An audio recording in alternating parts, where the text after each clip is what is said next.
আসসালামু আলাইকুম। আজকে জিলাপি বানাবো। 2 কাপ ময়দা নিয়েছি, আটা দিয়ে জিলাপি বানাবো।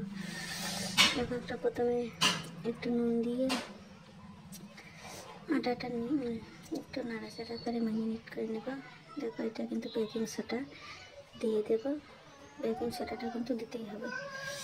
বেকিং সোডা দিয়ে এখানে এখন একটা শিরা তৈরি করে নেব।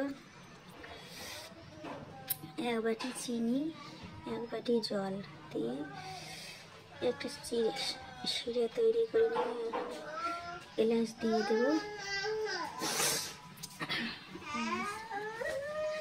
একটু ফুড কালারটা দিয়ে দেবো।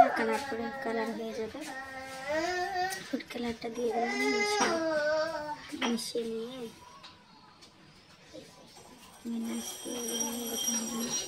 একটু নাড়াচাড়া করে গাঢ় করে নিয়ে এটা শিরাটা তৈরি হয়ে গেছে। এখন একটা বোতলে ঢুকে নিয়ে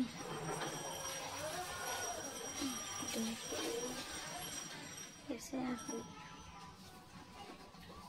জিলাপি ভাজলাম, ভাজতেছি।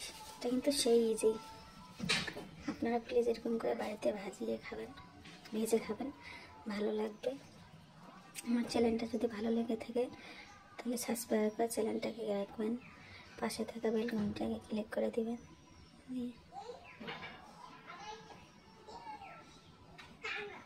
ফলো করবেন, না হলে বুঝবেন কেমন করে। জিলাপিটা হয়ে গেছে। এখন নামিয়ে নিয়ে শিরায় দিয়ে আবার একটা তৈরি করে নিলাম। কত সুন্দর হয়েছে।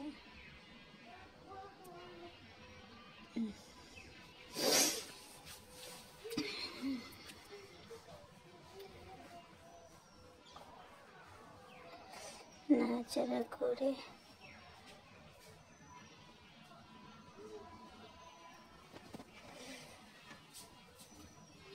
দেখো কত সুন্দর সফট হয়েছে। প্লিজ